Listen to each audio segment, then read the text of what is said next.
Welcome back to Against the Grain. My name is Dr. Samir Kakodkar.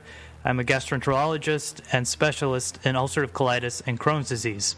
Fecal microbiota transplantation, otherwise known as FMT, is putting the stool from one person into the GI tract of another. This is an accepted treatment for recurrent clostridium difficile colitis, which is a type of bacterial infection.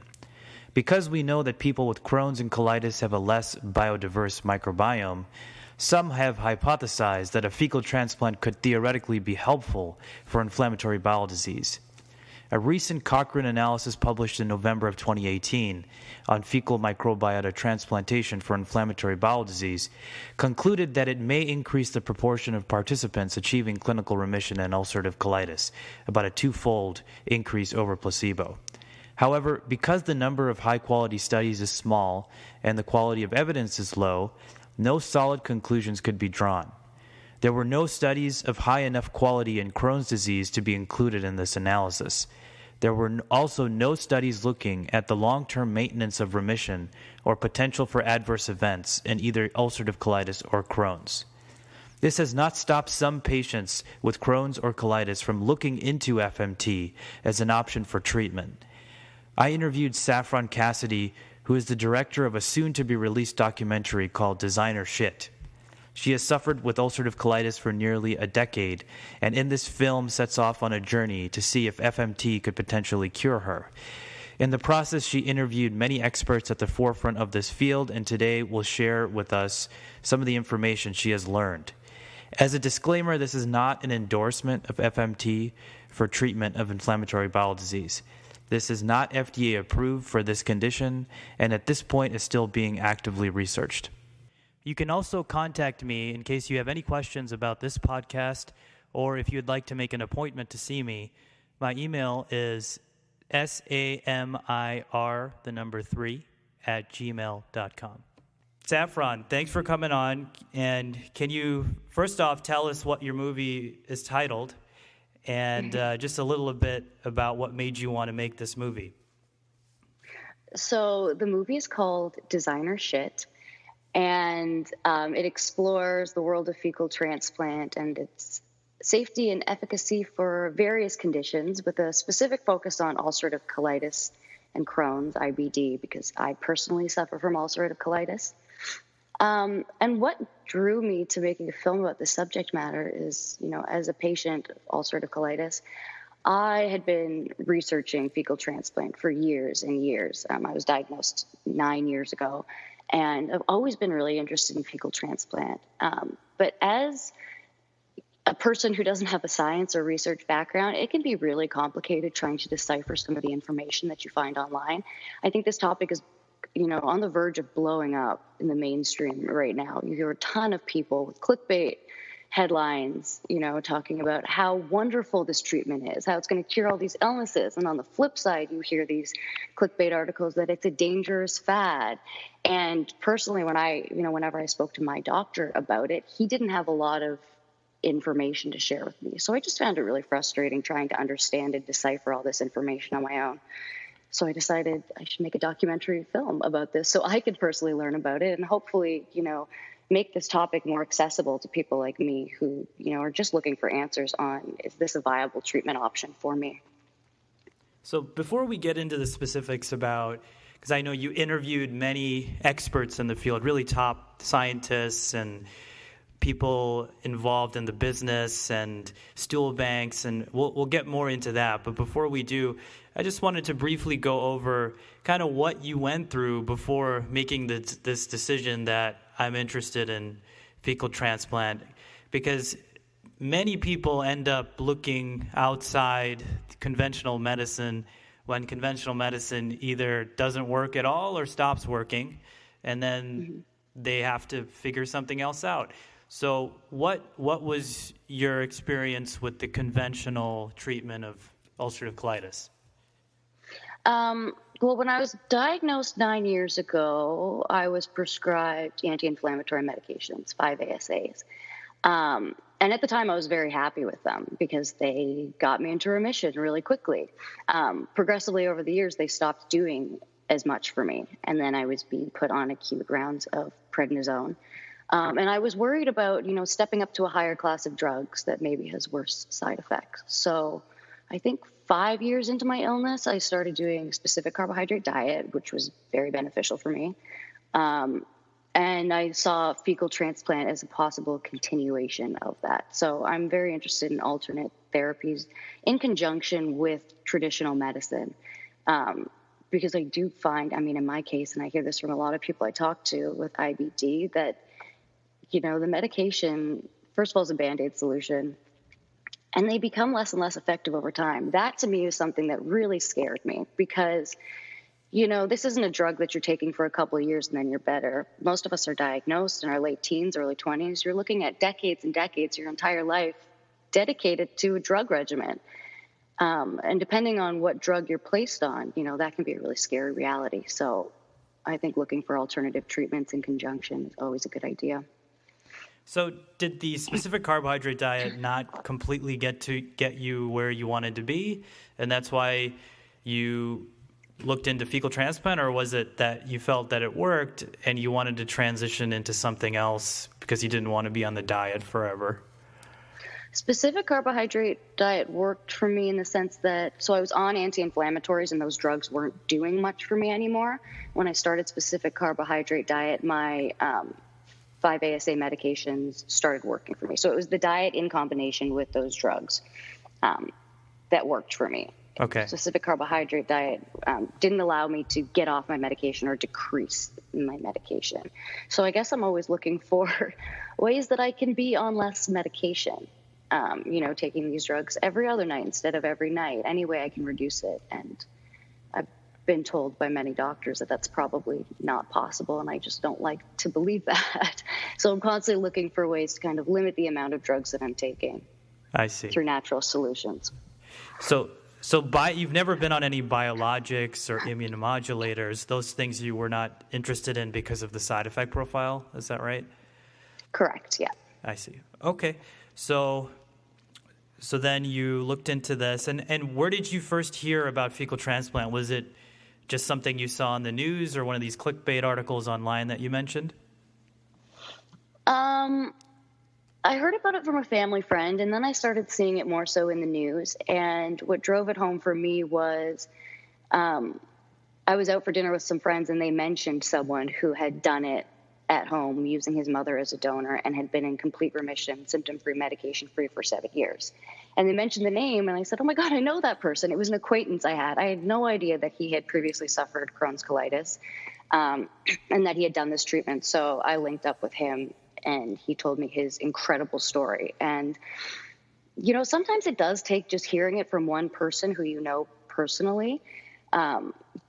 And when I talk to doctors about this, they kind of dismiss one-off stories. That's anecdotal evidence. That's not clinical research. It shouldn't matter that much. But I think it does. I think that, we're all looking for stories of hope. So when you hear of someone that personally did this and had great success, sometimes that's the thing that sparks it more for you than clinical research alone. Absolutely. I think the power of meeting someone or talking to someone personally who's had success is leaps and bounds more profound and inspirational than just reading something like an Amazon review or reading something in a book. To actually see the person or meet them is definitely very powerful. Mm-hmm. And sometimes that can also kind of bring about this almost like placebo effect, and that can potentially also enhance the effect of treatments as well. And my philosophy is any way you're able to get to success, even if part of it is placebo, is fine as long as you're feeling better, and I'm not saying that any of these things like the specific carbohydrate diet or fecal transplant or anything like that is a placebo effect. But I think any treatment you try that you believe in, that you actually believe is going to work, has a better chance of working as opposed to something that's forced on you that you don't totally philosophically believe in. It can still work, but I think the odds are better if you believe in what you're doing. Oh, I agree with that 100%. Especially when you look at things like specific carb diet and FMT, maybe you find specific carbohydrate diet really restrictive and it's a pain in your butt that you have to do this and you're angry about it. But if you have some sort of belief that, this is beneficial for me, this is going to work, it makes it more bearable. Sure, right. It's interesting that you mention the specific carbohydrate diet in combination with fecal transplant, because they're both theoretically targeting the same thing, the microbiome. Inflammatory bowel disease, my philosophy after studying it for many years and seeing so many patients is that you could pretty much break it down into two mechanisms of inflammation. I think for most people it's a combination of issues with the microbiome, gut barrier integrity, and also immune dysregulation. So the people who do well on medicine, they have a predominant component of their inflammation that is the immune dysregulation. And then the people who do well on diet alone, maybe their inflammation is more related to gut barrier, microbiome, et cetera. But I think there's a lot of people who have both going on and need to get both of those addressed. And a lot of times people need both medication and diet or fecal transplant or whatever to get optimal outcomes. But logistically, there's a lot of hoops to jump through in order to get to some of these interventions that target the microbiome. Mm-hmm. Yeah, absolutely. I did see the connection between specific carbohydrate diet and FMT. I think that's part of what got me interested in FMT, was that I had some success with specific carbohydrate diet, that I thought if that treatment's beneficial, then this could be too. Especially when we see specific carbohydrate being used to treat things like autism. FMT too, we're starting to see in clinical trials that there could be some efficacy for autism. So, it's a really important place to look, the microbiome. It may not unlock all of our answers, but I think it's really exciting that, research has decided to really focus on this area of the body. So let's get to what you learned. Let's get to kind of the interviews you did with many people, really top people in the field.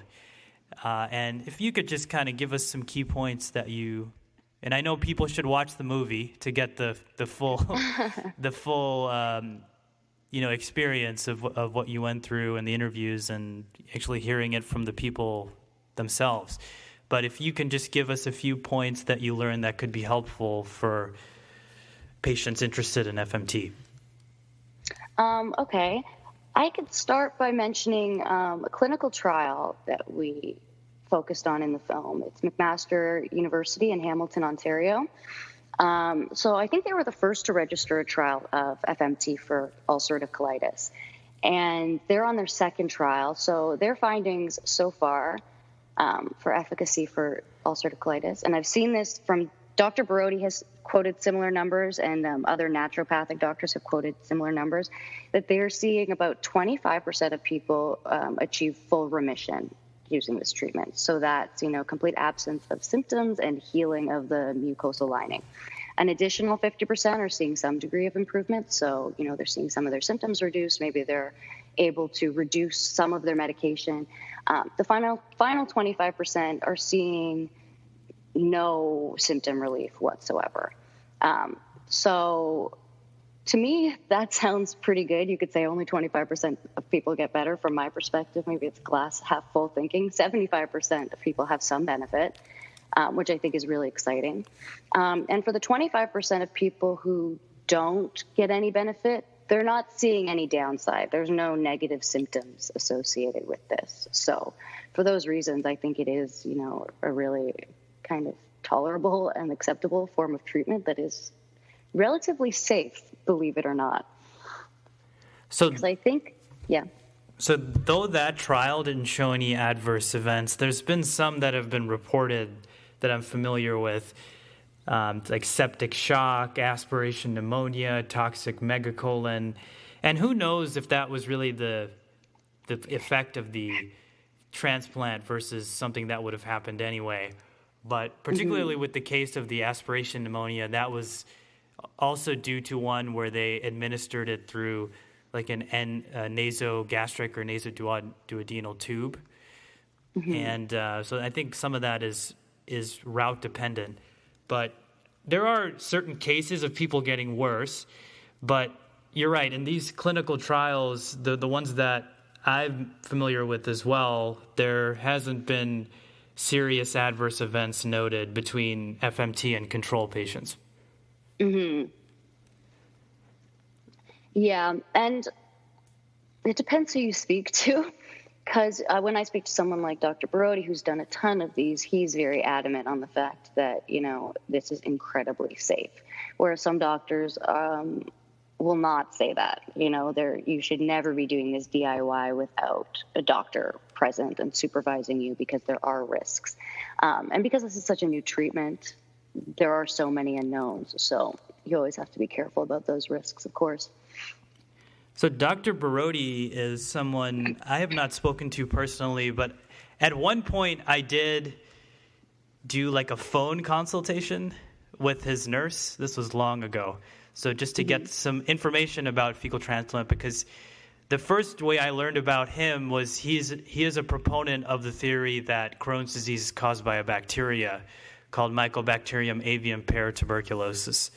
And he was involved in studying certain antibiotic combinations to treat that particular bug in Crohn's patients, which has had variable efficacy. The most recent ACG guidelines on the treatment of Crohn's disease do not recommend antibiotics targeting MAP based on the current evidence. But yeah, so I was wondering what is his particular protocol? I know he's done many of these, and he does this in Australia. And what's unique about him is he's doing fecal transplants in patients just for inflammatory bowel disease, and because in this country it tends to be done only in the setting of C. diff, and as far as doing it for ulcerative colitis or Crohn's disease, that's only in the form of clinical trials at this point.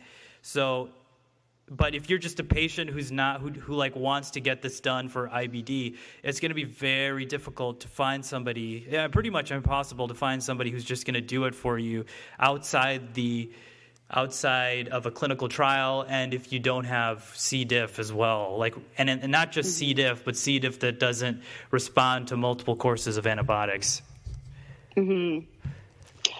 Yeah, absolutely. So our FDA guidelines, as you said, if you have C. diff, you have to fail multiple courses of antibiotics before accessing this treatment. And for other conditions, you're out of luck. Dr. Brody, mind you, he has a wait list of about 2 years, does treat various conditions. So he treats IBD. He also treats IBS. Patients will come to him with diarrhea or constipation.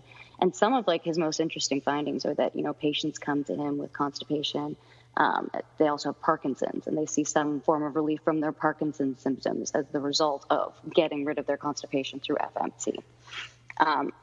And his protocol is, he does believe in the bacterial connection, and he believes that FMT is fighting off bad bacteria. He believes that that's what's happening.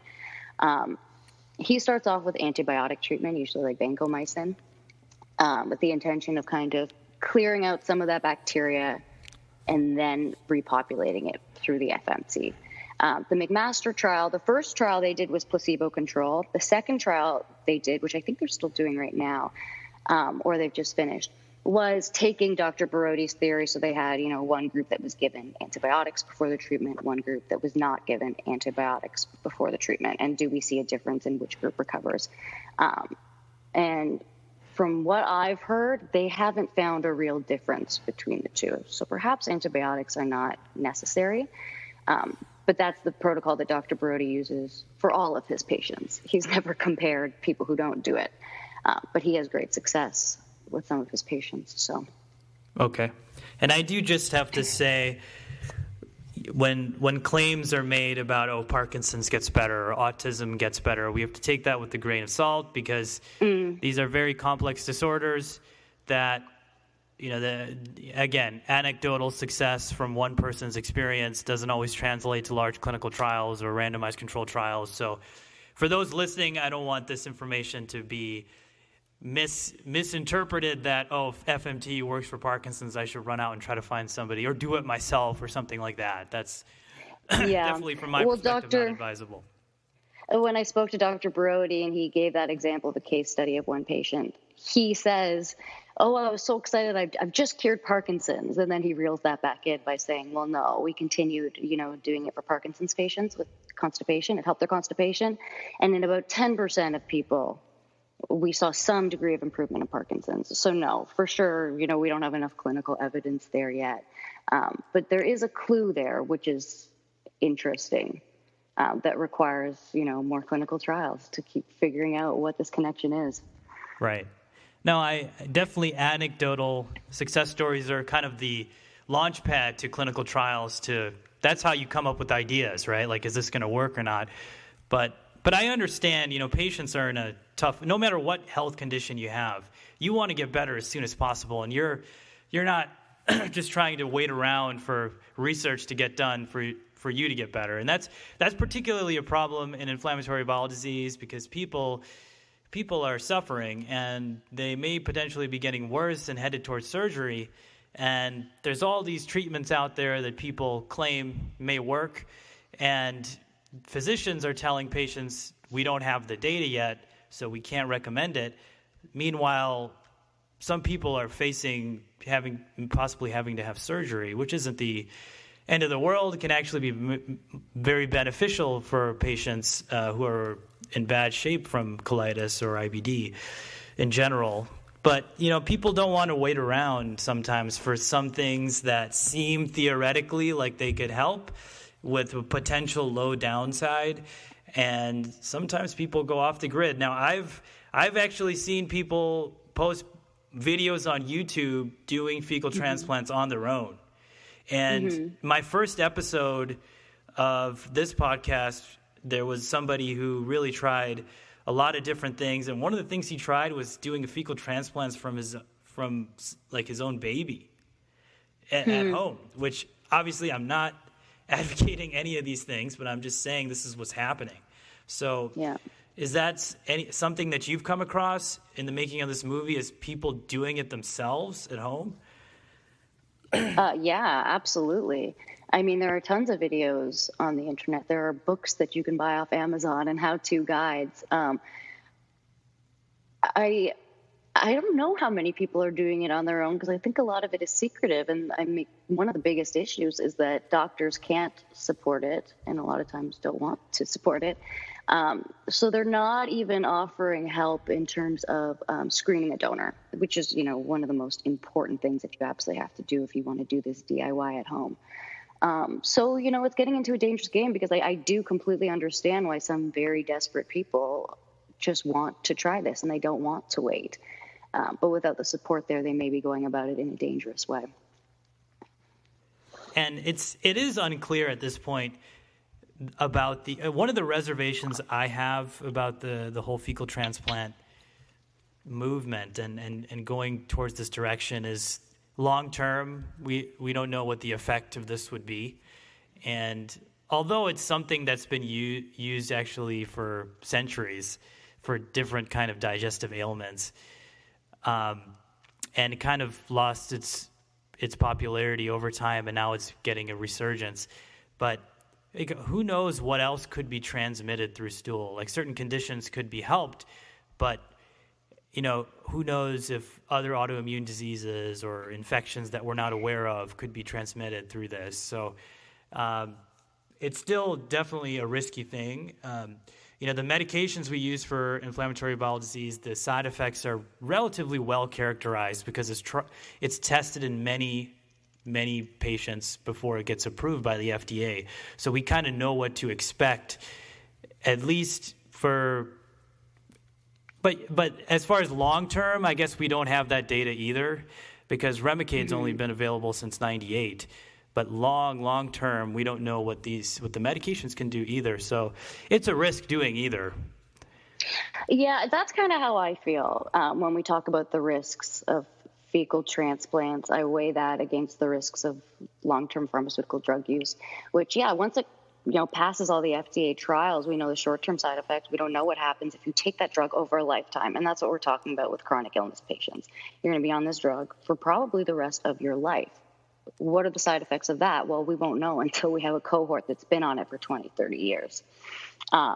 So when it comes to FMT, it's true. We've seen some of these weird, wacky side effects, like Parkinson's patients getting better, or, alopecia patients growing hair. These are anecdotes, but they are clues to the types of things that may, live in the gut that could be affected by doing something like FMT. So, there's a whole laundry list. If you go to a naturopath, there are naturopaths who will help you find a donor, screen that donor, and help you with a DIY protocol. There's a huge laundry list of what you should be looking for in that donor. And it's kind of crazy because we're just trying to eliminate any possible risk. But I wasn't aware that naturopaths were actually doing this. So they are doing the exact same screening protocol as would like an MD doing it for like C. diff. Do they screen for the same pathogens? We interviewed one naturopath for our film. And yeah, I think he does the same screening. He's a naturopathic doctor. So he will provide you a list of what you should be looking for in a donor. You come to him with your donor, and he will do the screening for you. And then he will tell you how to do fecal transplant, but completely hands off. Like, he can't touch your blender or your enema. Right. But he can provide some sort of guidance, which I think there's a role there. It's beneficial, because without that, people are just following instructions on the internet. But the list that he gave, I have it in front of me now. The person can't be obese, can't have any history of chronic or acute GI disease, no chronic infectious disease, no mood disorders, no history of cancer, no metabolic disease or chronic fatigue, chronic pain, can't have been on antibiotics in the last 6 months. They have to have a formed bowel movement every day or close to every day. Even things like this donor should be vaginally delivered, breastfed, have clear skin, clear thinking, eats a healthy whole foods diet with a lot of diverse fiber. There's this huge list. You're looking for like a person who's like superstar health, which is actually very difficult to find. That's why when you look at, Open Biome's stool bank, which is the largest stool bank in North America, they say only 3% of applicants make it through their screening process, because they're not taking any risks of who knows if someone with a peanut allergy could transfer their peanut allergy to you through FMT. We just don't know that yet. So you have to be super cautious at this point in the research. Can you tell us more about, you did spend some time talking with the people at Ubiome, is that correct? Mm-hmm. Yeah. So can you tell us a little bit about how that works, or generally the donor, like how does somebody go about finding a donor, and what goes into that decision? So at Open Biome, they're based in Boston, and a lot of their donors are university students from the area. And they won't give out their exact eligibility protocol because they don't want people to kind of study it before and make a cheat sheet and say all the right answers. But they screen for a ton of things. Only 3% of the population gets in. Those donors are paid $40 per donation. And I believe each donation creates 6 treatment samples for C. difficile, and they ship those treatment samples to 1,000 hospitals across the U.S., specifically for C. difficile. They also use They also use those samples in clinical trials. So they will donate that stool to clinical trials for various illnesses that they are kind of involved in. So one of the trials I'm aware of through FMT that showed efficacy, I think this was the one done through Australia, was they noticed one particular donor had better outcomes compared to the others. Yeah. And I just wonder why that has not been capitalized upon. Like, if I was somebody who was involved in that trial, who donated and knew that like one of the people had better outcomes, I would try to find out if I was that person. Because if you're that person who was in one of these well-designed trials that showed that your stool is doing something for these people, number one, you can help a lot of people, potentially, And number two, you could actually start quite a successful business there, that, because I believe it was one person in that trial where they noticed it was that person's stool that was having a better effect than the other people's. So that's the McMaster trial in Hamilton, Ontario. So we spoke to the researchers in that trial. Yeah, they had 5 healthy donors, which they screened for with all the these were health superstars, all 5 of them. Donor A had no success, helped none of the people that stool was treating. It was donor B that had a huge success rate, was the clear winner. And, they're doing a lot of work right now at just looking at that stool in comparison to the other donors and kind of going, what is in here? Like, what is it about this person's stool that is so beneficial to this specific condition? Could it be beneficial to other conditions? So far, they don't know. It's so complicated. It's like we don't even know what we're looking for here. But I just find that so interesting and kind of funny. I agree with you. When I heard that, I was like, who is this person? Can I meet them? I want that magic stool. Yeah. How do you are not allowed to, right? According to their protocol. Oh, no. It's completely anonymous, right? Yeah, even the people who were, analyzing the data, I was like, do you know who this person is? Do you know their background? What's their diet? And they're like, we don't know any of that stuff. I'm blind to that, right? I'm just looking at this person's stool. That's my job. So somebody should know. Somebody should have those documents. I understand some people in the trial who are involved in analyzing the stool are probably blinded to that, but there should be some database where that, because this person had to communicate with the study staff, had to donate, their contact information must be there. Now, I don't know if that breaks protocol or what they're allowed to do based on the IRB that was submitted. But it is interesting that there's just one person out there who could potentially help a lot of people, and that person definitely needs to be studied. And I wonder if that person is even aware of the results of the trial. If for some reason that person is listening to this, if I were you, I would contact that center, demand to know if you were donor B. Yeah. and do something about it, because you can help a ton of people. And again, that's a possibility. Maybe donor B, maybe he just got lucky with this trial for the people that he was a donor for, and maybe it wouldn't help everybody, et cetera, et cetera. That tends to be the trend, right? If something has a lot of promise in IBD, be it a drug, a treatment, or whatever, and it seems like, oh, this is going to help everybody, then they test it out in more people, and roughly a third of people get better. That's kind of what's maybe 2/3 to a third get better. But conservatively, long term, it's usually about a third. And that's across the board with any treatment. In the specific carbohydrate diet world, again, there's randomized controlled trials going on now. There's a lot of criticism about how those trials are being run, but ultimately, many people in the community believe most people can be helped by the diet, but we'll see. That's what people thought about a lot of other treatments in the past, and when you actually study them long term in everybody, not just people who are interested in SCD and believe in it and think and have the proper support system, but if you actually test it in everybody, let's see what percentage actually gets better. Yeah, absolutely. And I've read some of your work about specific carbohydrate diet, and I'm so appreciative that you do this work, because it is really hard to find research on diets. With pharmaceutical companies, they have a ton of money to throw at clinical trials. With diets, there's less money to work on. I can't even imagine how difficult it is to control a trial like that, to make sure that everybody you're working with is eating a specific way.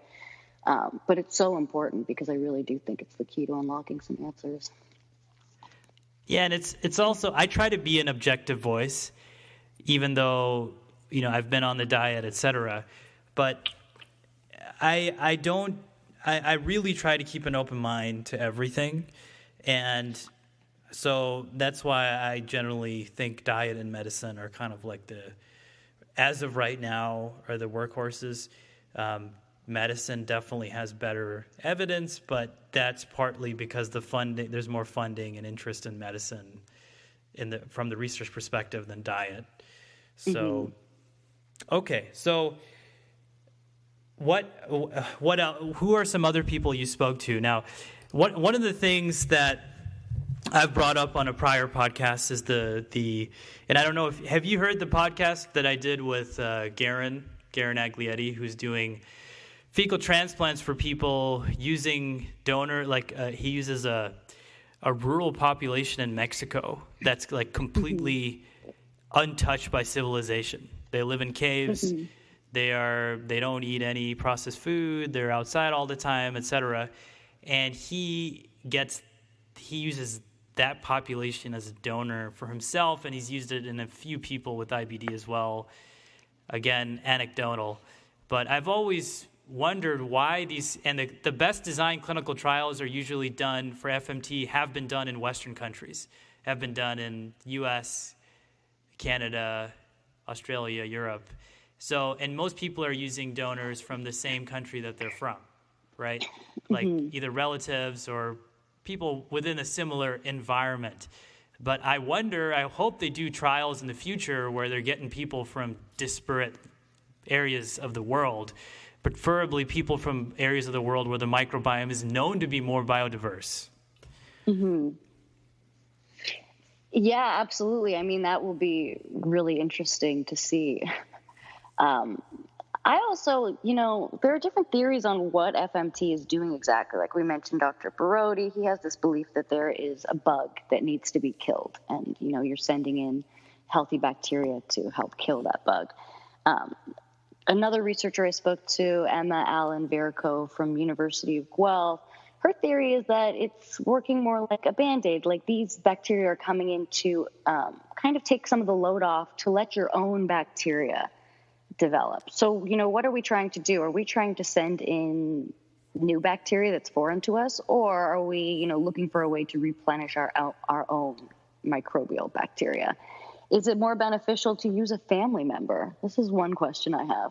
A family member who has a very similar microbiome to us because, they're shoring up maybe the things that we lost due to diet or antibiotic use, but they have the same microbiome. So we're kind of mirroring it and boosting it up. Or because you got your microbiome from your mother or your family and it's problematic, is a family member the worst possible donor? These are things that I'm really curious about because I've seen people who have had really great success using, a mother, child, people with a very similar microbiome to their own. I guess it just has to be, we have to wait for the research to figure out what really is the ideal donor. But it seems like they're on the right track as far as really trying to get to the root. Like when they do these microbiota analyses, I think it is important to do that based on who has success to see what is the particular components that are helping.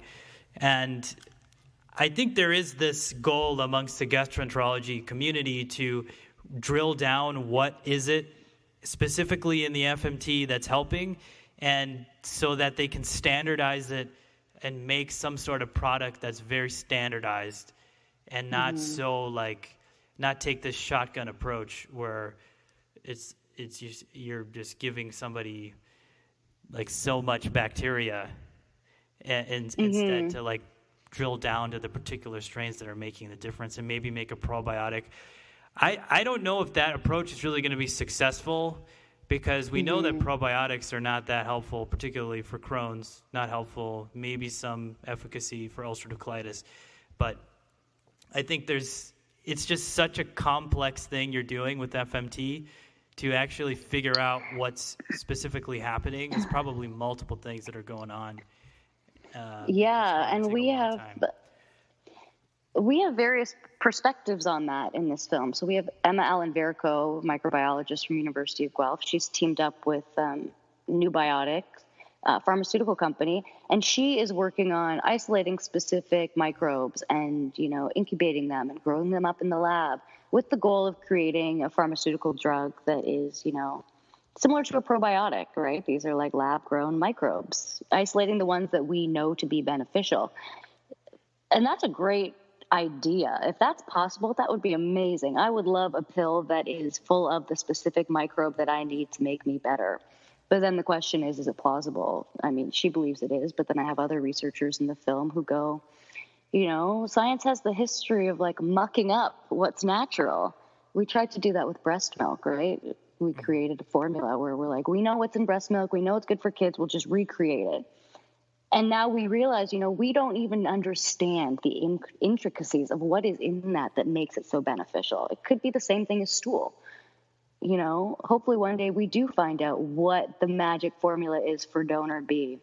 But we're definitely a long way away from that if we can do it at all. There are some studies that have characterized the changes that have been seen with the microbiome changes in IBD that have been seen with FMT. And, some studies show a decrease in proteobacteria, which is otherwise thought to be increased in IBD. And then an increase in firmicutes that are otherwise decreased in IBD. And an increase in Bacteroides, otherwise decreased in IBD.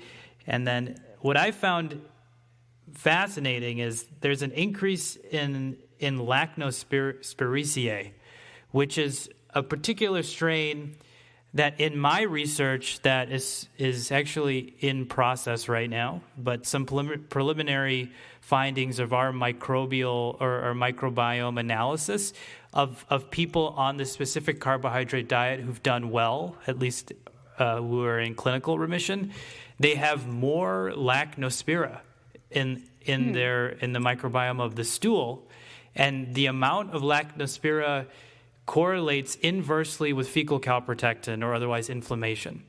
So these are preliminary results that are likely going to be published soon. But I found that information in other studies looking at FMT. But another thing to keep in mind is I just read another article about people who live in homes where you use a lot of cleaning products that are not like eco-friendly, like just regular cleaning products, antiseptic products, and just regular stuff to clean your house, and you grow up in that environment, those people have more Lactospira in their microbiome, and they have a tendency to be more obese. So these associations are confusing. You can have one bacterial species that seems to be very beneficial for one disease entity, but then in another one, it seems to be worse. So it's just very complicated. So I think it's not just the actual bacterial species, but it's like the whole community, how they interact, the amount of one versus another. And it's just so complicated that I don't know. Absolutely. Or how it interacts with your specific genes. Yeah, it's just, there's a lot going on. It's hard to just isolate the one specific bacteria and know its function without its relation to the rest of it. Right. And who knows, like in my study, that Lactospira association was probably induced by the dietary change. But is it the bacteria that is causing the effect? Or like if you take the food out of the equation and you just give them the bacteria, is that going to come, are you going to have the same outcome as opposed to getting there with food? And maybe the food is doing other things that the bacteria itself is not, that when you take the food out of the equation, you don't get the same result. Right. So what is the, from your interviews, what is the ideal like protocol for this that you believe should, as far as like the donor stool, should it be frozen or fresh? And what's the way to actually get FMT from below, through capsules, through an NG tube? What is your overall sense of that? So the general protocol that I've seen from Dr. Brody from the master trial is via enema, and you should hold it in for at least an hour. And they tend to do 10 treatments over 10 days. That's kind of the standard that I've heard for ulcerative colitis. I've also heard that frozen is just as good. You should be using the stool, within 8 hours after it's been produced. But in that 8 hours, you could, freeze it, blend it, and then freeze it, and that's just as beneficial. Likewise, people are finding just as good results taking that fresh stool and freezing it and putting it into capsules. The thing with the capsules is that you have to take 30 capsules within 30 minutes or something like that. So you're ingesting a lot that sometimes I think that enema is actually easier. But, people who do it themselves, we're seeing clinical trials, and with Dr. Brody, 8 or 10 transplants over 10 days. Some of the people who have done it at home have done hundreds of these and seen really, really good results, right? So after 2 weeks, they weren't getting better, and they just decided this is going to work. This has to work. And it took 100 transplants, and they had amazing results. So in terms of protocol, we don't really know length of time yet. We know for C. difficile, it oftentimes takes one transplant from one healthy individual. With colitis, obviously, there's a lot more variables that we're not aware of yet. Yeah, that's the other thing that kind of made me less bullish about FMT is the potential of needing like maintenance treatments and having to do it over and over again. Because I know it's unclear at this point how many you're going to actually need if you're one of these responders. But and there's also the disgusting fact, like it just seems like a disgusting thing to do repeatedly. And time consuming, sure. You have to blend that. Well, one of the benefits is that it's free, right? Yeah. So if it is effective for you as much as a pharmaceutical drug, then you might choose that because it is cheaper and it is natural.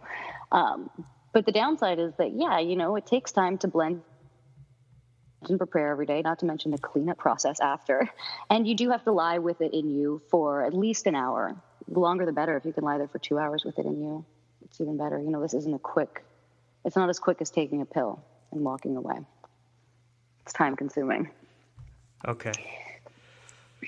So before we wrap up here, I was wondering if you had, well, first of all, if you can tell people how they can find your movie, information about your movie and when it comes out.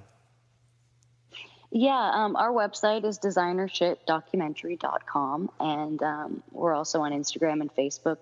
You can sign up for our newsletter, and then you'll get updates on when, our trailer is released or when the film is ready to be released. For now, we just have a website with some resources about FMT, some information we learned from our experts, and some short video clips. So you can view all of that now if you follow us.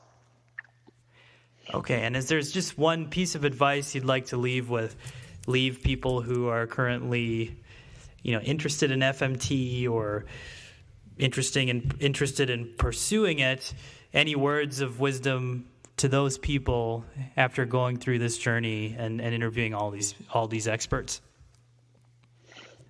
Well, one of the main themes of the film is being an empowered healthcare consumer. If you have an interest in this treatment, you owe it to yourself to do a lot of research and to really push your doctor to do some research too. Just because your doctor doesn't know much about it or thinks it's gross or disgusting, if you are really interested in this treatment and want to try it, I would, push your doctor to be supportive about it and do some research as well and find out a way that, is safe and effective for you to get access to this. It's not worth going behind your doctor's back to do this, but, if you can push for some help and understanding, it might be beneficial for you if you're suffering from ulcerative colitis. Okay, thank you so much for being on. Thanks for your time. And I look forward to this movie coming out. I'll definitely be one of the first people to go out and see it. Okay, great. Thanks.